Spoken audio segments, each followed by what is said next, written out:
프로젝트를 시작했던 게 한 2021년이었던 것 같아요. 네. 한국 기독교 세계관의 역사가 길게 보면 한 50년, 더 길게 보면 60년까지도 볼 수 있다는 생각이 들긴 하는데 최근에 알게 된 것인데 네. 제가 이제 발견할 수 있는 가장 오래된 한국분이 쓰신 기독교 세계관과 관련된 글이 1973년에 개혁신학이라는 잡지에 출판된 손봉원 교수님의 글이거든요. 5월호와 6월호에 글이 실렸는데 그중에 네. 하나가 예를 들어 기독교 철학의 전제 조건들이라는 제목을 갖고 있는데 다루고 있는 얘기가 창조, 타락, 구속 이런 얘기를 하세요. 아하, 네네네. 이게 이제 1973년에 출판된 글이니까요. 뭐 2023년까지 치면 50년 된 거죠. 그렇죠. 그러니까 제가 이런 글들의 존재들을 좀 알게 되고 또 특별히 2002년에 있었던 2002년에 복음과 상황이라는 지면에서 벌어졌던 기독교 세계관 논쟁이라는 그 논쟁에 관련된 글들을 좀 모아서 이게 전설로만 남아 있었던 사건을 지금 우리 눈앞에 있는 책으로 복각해 보고 싶다. 그다음에 이제 80년대에 기독교 세계관을 이야기할 때 누구나 다 읽어야만 했던 그리고 거의 누구나 관심 있으면 읽었던 송인규 교수님의 죄 많은 이 세상으로 충분한가 혹은 양승훈 교수님의 기독교적 세계관 이런 소책자들이 있거든요. 네네네. 그런 것들이 이제는 오래된 책들이라 구하기도 어렵고 예. 하지만 당시의 맥락에서 의미가 있었고 어떤 고민 가운데 기독교 세계관을 얘기하게 되었는지를 알아볼 수 있는 자료들이라 그런 이제 오래된 글들, 그 다음에 중요한 소책자들, 그다음 중요한 논쟁들, 그 후에 이어지는 논쟁의 분화, 네. 그다음 최근에 얘기되고 있는 기독교 세계관에 대한 고민들과 방향 제시들 이런 자료들을 1차적으로 다 묶어서 그거를 이제 다른데 흩어져 있는 것들을 다 찾아가지 않고 그냥 한 네. 권에 다 담은 거죠. 그리고 네. 이제 이걸 어떤 방향으로 읽고 또 이것을 읽는 어떤 시각을 제 나름대로 이제 해설을 담아서 그래서 책을 이렇게 편집하게 됐죠. 2021년에 기획을 냈고 2022년이 될 줄 알았는데 네. 생각보다 시간이 빨리 이렇게 자료들 뭘 정하는지에도 시간이 오래 걸렸고 2023년 연구년 나와서 자료들을 모으고 집필을 했지만 조금 여전히 미진해가지고서 24년 나름 탈고를 했고 네. 편집하고 이제 교정 보는데 시간이 또 걸려가지고 예. 2021년에 시작됐던 프로젝트니까 뭐 한 4년 만에 이렇게 그러네요. 마무리가 되는 건데요. 예.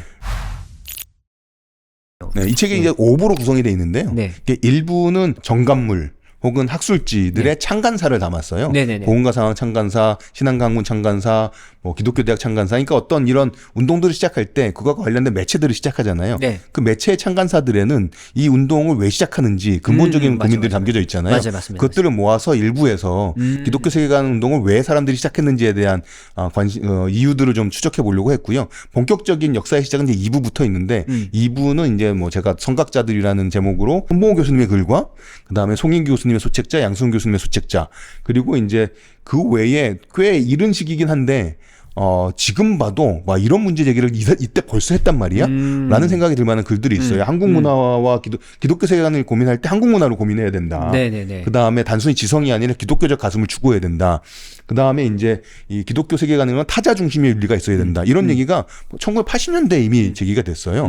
그런 글들을 좀 모아보고 그 다음에 그 당시에 기독교 세계관 운동의 역사를 정리하는 글들이 있습니다. 그 다음 3부에서 논쟁을 담고 논쟁의 여파가 있고 그 다음에 4부쯤 가서는 그 글들 그때까지 기독교 세계관의 어떤 논의 역사를 정리하는 글들 또 수편을 담았거든요. 그래서 논쟁 자체 근데 그것들을 정리한 그것들의 역사를 정리한 글 그리고 나서 이제 앞으로 방향을 모색하기 위해서 문제 제기를 하는 글들 이런 식으로 묶여 있어서 좋다. 결국은 좋다. 사야지. 제가 생각하기에 한국에서 기독교 세계관 물론 이제 강론이 아니라 네. 한국의 상황에서 기독교 세계관을 어떤 식으로 해야 되느냐라는 방법론 혹은 조금 거창하게 말하면 메타 방법론 메타 논의 정도를 다루고 있는 글들을 제가 생각하는 방향 가운데 결의 같은 것들을 다 모은 거라서요. 굉장히 중요한 글들인데 좀 아쉽게 잊혀지거나 잘 읽히지 않은 글들도 다시 또 다 실어놔서 예를 뭐 어떤 책들의 뭐 챕터 하나 두 개 이런 것들 실린 것들이 좀 있습니다. 그러다 보니까 이게 다 모으니까 1250페이지가 되고 그 중에 제가 한 8% 9% 정도는 제 글이 들어갔거든요. 그러니까 한 100에서 120페이지 정도는 제 글이고 네. 나머지는 이제 자료들인데요. 단순한 자료들의 묶음이 아니라 그 자료들을 제 나름대로의 시각으로 이렇게 정리를 하고 풀어놓고 있기 때문에 이게 제목이 한국 기독교 세계관 그다음 리더 라는 제목을 갖고 있고요. 그 다음에 땡땡 점점 찍고 부제로 이제 기억과 모색 붙여놨습니다. 그러니까 우리의 세계관 운동들이 어떻게 흘러왔는지를 좀 짚어보지만 그것이 단지 과거의 것들을 모으는데 그치지 않고 네. 그것을 토대로 앞으로 이게 어떻게 나갔으면 좋겠다라는 방향을 모색해 볼 수 있는 1차 자료에 근거한 논의였으면 좋겠다라는 바람을 좀 갖고 있습니다. 네, 그럼 아마 내용이 뭐 워낙 길고 많으니까 네. 제가 딱 두 가지만 여쭤보고 싶습니다. 하나는 한국의 기독교 세계관이라고 하는 게 네네. 들어왔고 아니면 설명을 했어야 될 그 시기는 왜 그랬는지 네네. 기독교 세계관이라 하면 그냥 단어로만 놓고 보면 세계를 바라보는 시각이나 뭐 이런 거에서 우리가 기독교적인 관점으로 뭔가 본다. 이렇게 정도밖에 간단히 생각해 못 해볼 것 같은데. 네네. 근데 어쨌든 그런 논의가 시작된 이유. 그 맨 처음에 그런 네네. 글들이 한 50여 년 전에 네네. 시작됐을 때 그때 맥락이 좀 궁금합니다. 네, 그러니까 말 그대로 기독교 세계관이잖아요. 네. 아까 말씀드렸던 것처럼 이건 세계에 관한 거잖아요. 네.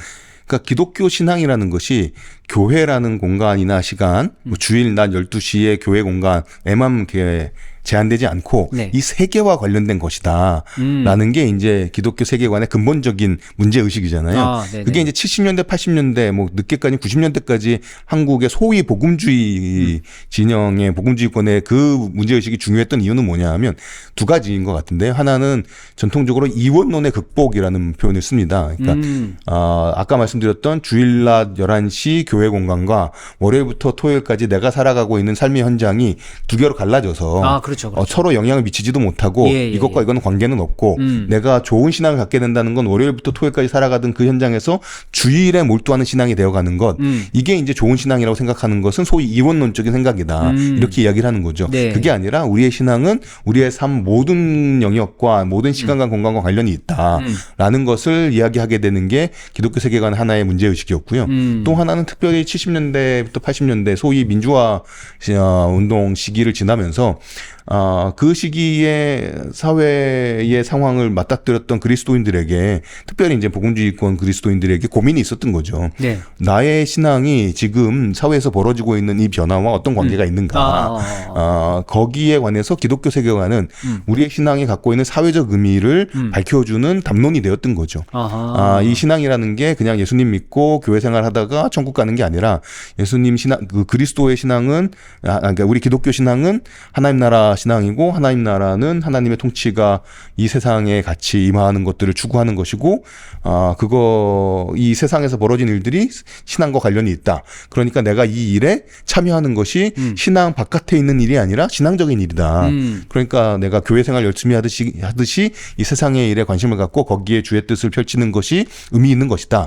라는 것들을 생각하게 만들었던 담론이라서요.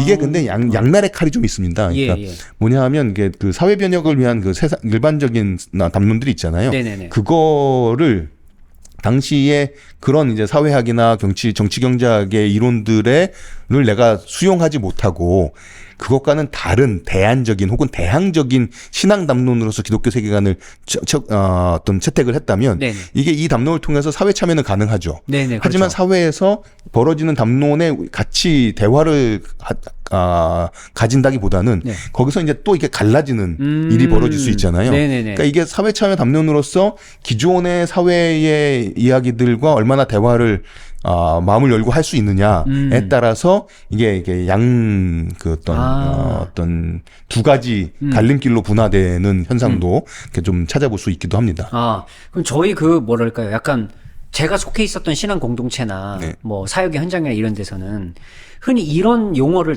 굉장히 많이 썼거든요. 어느 때부터? 그게 뭐냐면 삶의 예배. 네네. 이것도 약간 기독교 세계관 지금 말씀하신 거와 연결점이 있는 단어인가요? 이게 어느 때부터 유행을 했어요, 이 단어가. 그렇죠. 네. 그러니까 그게 이제 기독교 세계관이라는 얘기가 70년대, 80년대, 90년대, 2000년대 초까지는 이제 사회 참여라는 기독 복음주의 신학의 사회 참여 담론이었거든요. 네.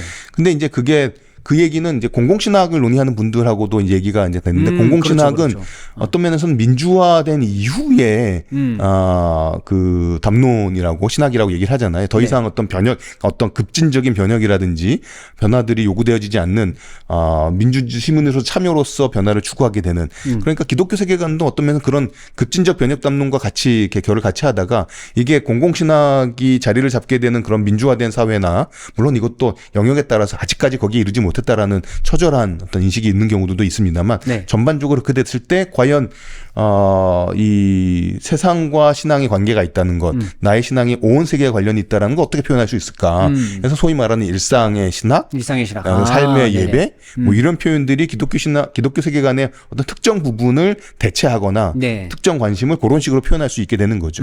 그래서 저는 개인적으로 기독교 세계관을 이야기할 때 뭐 소위 기독교 세계관 그러면 가장 먼저 떠오르는 단어가 이제 창조, 타락, 구속이라는 성경의 드라마의 요약인데 그거 말고 조금 다른 방식으로 창조, 일상, 공공의 복음이다 라고 저는 이제 표현을 좀 해보기도 하거든요. 그러니까 창조의 복음이라는 얘기는 하나님이 모든 것을 다 창조하셨다라는 거, 이 신앙이 이 존재하는 모든 것과 관련이 있다라는 얘기를 하는 거고, 근데 일상의 복음이라는 것은 그 존재하는 모든 것이 나의 하루하루의 삶과 관련돼 있다라는 것이고, 근데 그게 개인적인 영역에 매몰되지 않으려면 이게 공공의 영역에서 내 사적인 영역을 넘어 그리스도인이 아닌 분들하고 대화하는 영역에서도 신앙의 의미가 있다. 그래서 창조, 일상, 공공이라는 주제로 기독교 세계관을 조금 구체적으로 풀어볼 수 있지 않을까라는 생각도 해보긴 합니다. 그러니까 뭔가 늘상 저의 곁에 있어 왔었던 약간 느낌인데 이렇게 정리된 교수님의 말씀을 들으니까 뭔가 이렇게 좀 정리되는 느낌이 약간 있어요. 그게. 다행이고 감사합니다. 예, 그러니까 지금 안 그래도 그 다음 질문으로 약간 공공신학에 관련된 거와 그럼 이게 연관이 있는 건가 이렇게 질문도 또 드리고 싶었는데 중간에 또 말씀도 하셨었고 그래서 그렇군요. 그러면 이제 제가 이제 원래 앞서 드리려고 했던 첫 질문이 바로 그 시작점이었다면 부제 중에 하나가 또 이제 모색이잖아요. 네네. 그 기독교 신학, 한국의 기독교 세계관이라는 얘기만 쭉 들어보면 이제 이원론적 세계에 갇혀 있었던 것에서 좀 벗어나고 그다음에 사회 참여와 이 모든 게 굉장히 저는 좋은 의미인 것 같은데 분명히 뭔가 문제가 있거나 삐걱거렸거나 이런 게 있기 때문에 모색이라는 단어를 또 쓸 수밖에 없었을 것 같은데 지금의 현재의 상황에서 한국의 기독교 세계관을 한번 나름 생각해 보셨을 때 어떤 모색을 했어야 될지. 그 기독교 세계관이 극복하려고 했던 혹은 가졌던 그 의 두 가지에서부터 시작해 볼 수도 있는데요. 하나 이제 이원론의 극복이잖아요. 이원론의 극복이라는 얘기는 월요일부터 토요일까지의 삶이 신앙적인 의미가 있다는 거잖아요. 요게 까딱 잘못하면 부정적인 의미로서의 세속화가 될 수 있는 거죠. 세속화. 네네. 예. 그러니까 그 일상이 예배라고 말하지만 동시에 까딱 잘못하면 일상의 예배라는 것이 오케이 나는 그냥 일상의 예배니까 주일날 예배도 안 드려도 그냥 모든 게 다 내 삶의 예배야 라고 이야기할 수 있고 이원론의 극복을 하게 되면서 내가 세상에서 어떤 부를 추구하거나 세상에 경제활동하는 것도 하나님의 의미가 신앙적 의미가 있다라고 했을 때 이게 나의 욕망과 잘못 결합하게 되면 그다음에로 그 어떤 신앙으로서의 구별되거나 혹은 뭐 약간 뭐라고 할까요? 종교적인 의미로서의 헌신이 어쩌면 흐려지는 그러니까 혼합주의 혹은 세속화 신학이 될 수 있는 거죠. 이게 제가 아까 말씀드렸던 그 리더에 담았던 글 중에 김동춘 교수님이 쓰신 글이 있는데요. 이게 이제 세속화 신학, 이게 기독교 세계관은 좋은 의미에서도 그렇고 부정적인 의미에서도 세속화 신학이라고 말할 수 있거든요. 그러니까 모든 것이 다 하나님과 관계 있다라는 것이 까딱 잘못하면 그러면 뭘 해도 상관없고 근데 세속화가 반드시 나쁜 의미만은 아니거든요. 그렇죠. 그러니까 그런 식으로 돌아갈 수, 이게 전환될 수 있고 오용될 수 있고 그래서 이제 김기현 교수님 같은 경우에는 이제 이원론의 극복이 아니라 혼합주의 극복이 한국 기독교와 신앙이 극복해야 될 문제다라고 다른 방식으로 문제 제기를 하시는 거죠. 그러니까 기독교 세계관의 모색을 필요로 한다는 것은 과연 이원론의 극복이 잘못된 의미여서의 세속화의 정당화를 시키는 것은 아니었는가를 좀 돌아볼 필요가 있는 것 같고 또 하나는 사회 참여라고 얘기했을 때 사회 참여의 방식이 뭐 그냥 문화 변혁 이런 게 하지만 변혁을 일으키는 방법으로 힘, 승리주의 권력에 대한 어떤 추구 이런 것들이 발생하게 되면 결국은 이게 뭐 가장 쉽게 말해서 십자군적인 변혁 담론이 될 수도 있는 거죠. 그게 이제 저는 한국 교회의 최근의 모습들에서 우려할 만한 관찰들이 되고 있지 않나라는 생각 좀 하게 되는 것 같고요. 또 하나는 이제 묘한데 이게 세계관이라는 이름으로 기본적으로 이원론을 극복하겠다고 하지만 기독교의 어떤 가치를 너무 보호적으로 막아버리는 우리가 기독교 세계관 말하면 기독교 세계관이 있고 기독교 세계관이 아닌 게 있어요. 그럼 비기독교 세계관 정도가 아니라 이게 반기독교적이다라고 생각하게 되면 그 세계관이 우리 기독교 신앙의 성도들에게 미치는 영향을 막아야 된다. 그래서 기독교 세계관은 다른 세계관과 전쟁을 하여서 이것들을 뭐 굴복시킨다든지 혹은 이 영향을 철저하게 막아야 한다든지 이런 식의 생각을 하게 되면 대결적 혹은 보호적 담론이 돼버리게 되는 거죠. 그렇죠. 그게 가져오는 또 부작용도 있는 것 같고요. 네네. 그런 상황들 가운데서 과연 우리는 앞으로 어떤 지향을 가져야 될까라는 문제의식을 이제 모색이라는 단어에 좀 담았던 것 같습니다. 그러니까. 예를 들자면 뭐 포스트 모더니즘이라고 했을 때 전통적으로는 기독교 세계관이 아닌 반기독교적인 세계관으로 포스트 모더니즘을 이해할 수 있거든요. 왜냐하면 포스트 모더니즘은 아주 쉽게 말해서 진리의 절대성을 부인하니 기독교의 진리를 상대화시키고 그런 면에서 기독교를 약화시키거나 이렇게 물타버리거나 그 진리를 잃어버리게 만든다. 그러니까 포스트 모더니즘은 대항해야 될 어떤 사조다, 세계관이다 이렇게 얘기할 수도 있잖아요. 하지만 포스트 모더니즘은 또 이게 이성의 보편성을 부정함으로써 이성이 보편적이지 않다라는 얘기를 함으로써 우리가 살아가고 있는 자리와 나의 지금 생각을 정직하게 돌아볼 수 있는 기회를 주기도 하고 우리가 보편이라고 말하고 이것이 옳다고 말하는 것이 진짜 그러한 것인지 아니면 권력의 결과인지를 성찰하게 만드는 효과들도 분명히 있고 또 이제 이성의 보편과 합리를 통해서 뭔가 표현하지 못하는 것들을 이야기해 보려는 시도들이 또 포스트 모던이라고 얘기할 수 있다면 네. 그것들이 기독교 신앙을 이야기하고 나누고 고민하는데 중요한 토형이 될 수 있거든요. 그러니까 그런 식으로 포스트 모더니즘에 대한 태도 또한 우리가 다시금 재고해 볼 필요도 있고 그다음에 그 기독교 세계관이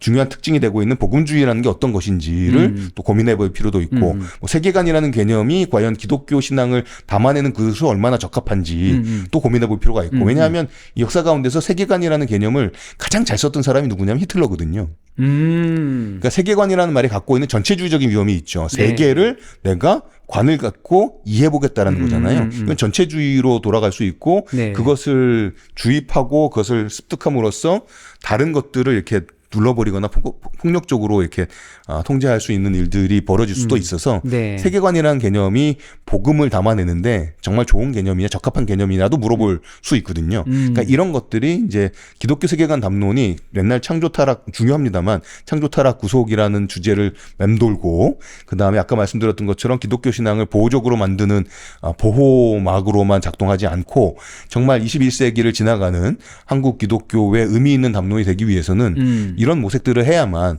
소위 담론의 발전이 있을 수도 있는 거고 담론의 현실 적합성도 여전히 유지가 될 수 있는 거고 이런 고민들이 좀 있어서 과연 우리의 이 자리는 어떻게 지금까지 만들어졌는가를 글들을 모아서 정리해보고 싶었던 게 이번 프로젝트였었습니다. 야, 근데 생각해볼 지점이 너무 많은데요? 네. 과제를 굉장히 많이 주는 책인 것 같아요. 일단 책이 두껍고 또 엄청 두껍고. 하지만 50년 전 기독교 세계관이 처음 시작할 때부터 그동안에 겪어왔던 다양한 맥락을 쭉 다 바라볼 수 있고 나아가 현재 지금 지점에서 한국의 기독교 세계관을 반성하고 앞으로를 좀 고민하고 바라볼 수 있는 그런 방향 제시를 그래도 나름대로 좀 해보는 그런 것들을 이제 제가 해설을 통해서 제 나름대로 방향 제시를 했지만 이 자료들을 모은 이유는 그 독자들이 그 1차 자료를 스스로 읽고 스스로 이 모색을 해보실 수 있는 토대가 되는 거죠. 그래서 제 글을 읽고 뭐 동의하고 평가하실 수도 있지만 여기 모아놓았던 글들은 정말 이 흐름이 이렇게 느껴질 수 있을 만한 글이고 중요한데 많이 알려지지 못했다거나 혹은 이 책을 위해서 제가 새롭게 발굴한 글들도 좀 있거든요. 뭐 존재했던 건데 거의 알려지지 않았던 것을 이제 담아낸 것이죠. 그런 것들을 통해서 우리가 기독교 세계관 담론의 또 한 번의 이렇게 약간의 발전 내지 변화들을 모색해봤으면 좋겠다라는 바람이 좀 진짜로 담겨져 있는 책이 됩니다. 그러니까 굉장히 고민을 많이 할 수 있는 좋은 책일 것 같다는 생각이 일단 좀 들고요. 이게 그 한 40명 정도의 저자의 글들이고요. 글은 한 70편이 좀 넘게 되거든요. 그러니까 이게 두껍긴 하지만 요새 유행하는 표현이 있잖아요. 과시용 독서. 이게 과시용 독서로 딱이다. 이거 한 권 딱 받아서 해서서 이렇게 딱 이렇게 한국 기독교 세계관 위더 이렇게 딱 이렇게 표시 보이면 이 사람은 한 세계관 하는 분이구나라고 이렇게 바로 보실 수 있으니까 과시용 독서로 최고다. 그리고 사실 실제적으로도 거기에 담겨져 있는 글들은 정말 뭐 10여 권 혹은 20여 권의 중요한 책들의 중요한 챕터들을 모아놨기 때문에 이 책을 통해서 기본적으로 그 큰 얘기들을 이렇게 짚어나가실 수가 있다. 물론 이제 여기에는 그 글들의 저작권자 되시는 분들이 다 동의를 해주셔서 너무 감사했고 그리고 바라기는 어떤 중요한 책, 예를 들어 니고데모의 안경, 신구원 교수님의 니고데모 안경에서도 그거 진짜 오래된 책인데. 1권, 1장, 2장 이렇게 들어가 있거든요. 그런 식으로 자료들이 아주 오래된 책은 아니에요. 그래도 그게 2000년 초반 책이라서요. 그러니까 제가 그 신학교 들어온 지 얼마 안 됐어요. 그게 아주 오래된 책이군요. 저한테는 그래도 2005년에 나온 책이거든요. 그러니까 한 20년 됐죠. 벌써 그게 20년이군요. 뭐 그런 거라든지 풍임 교수님의 새로 쓴 기독교 세계관이라든지 2008년에 나온 책이고 뭐 이런 식의 글들이 있어서 그 중요한 책들의 중요한 챕터들이 담겨 있거든요. 그러니까 1차적으로 기독교 세계관을 쭉 확인해 보고 싶다 그러시면 이 책 사셔서 읽으시면 되고요. 바라기는 이것을 통해서 니고데모 안경 내가 다 사서 봐야 되겠다. 그다음에 뭐 송인 교수님의 책, 그 책도 사서 봐야 되겠다라는 동기부여가 되기를 바라는데 그런 동기를 부여하시는데 이 책 일단은 필요하다. 필요하다. 약간 이게 본의 아니게 약간 책 홍보하는 약간 느낌이 좀 본의 아니고 저는 본의였습니다. 그래서 이 책을 보고 제가 조금만 덧붙이자면 이 책을 사서 보고 싶다 해서 다른 책도 보고 네네 그렇죠. 제일 좋은 건 사실 그럼을 통해서 현재 우리의 기독교 세계관이 어디까지 와 있는지 또 반성적인 시각을 가지고 앞으로 나아갈 방향들을 또 각자의 신앙의 영역에서 아니면 공동체 안에서 또 교회 영역에서 잘 또 앞으로 해나갈 수 있으면 너무 좋겠다는 마음이 드네요. 문제점이란 이게 1250페이지 정도를 육박하고 그러다 보니까 이제 책값이 만만치는 않을 거라 이게 이제 많은 분들께 이렇게 권하는데 좀 송구한 지점이긴 한데요. 그래도 의미 있는 책이면. 그리고 이게 거기 담겨져 있는 책들을 따로따로 사가지고서 읽으려면 그보다 훨씬 비싸게 들긴 하죠. 그러니까요. 그러면서 실제 가성비로 따지면 이 절대값은 높지만 가성비는 꽤 좋은 책이다. 그렇죠. 이렇게 말씀드릴 수 있긴 합니다. 오늘의 컨텐츠가 도움이 되셨다면 유튜브 멤버십에 가입해주세요. 더 깊이 있는 강의를 들으실 수 있습니다. 아울러 멤버십을 통한 후원은 컨텐츠 제작에 큰 힘이 됩니다.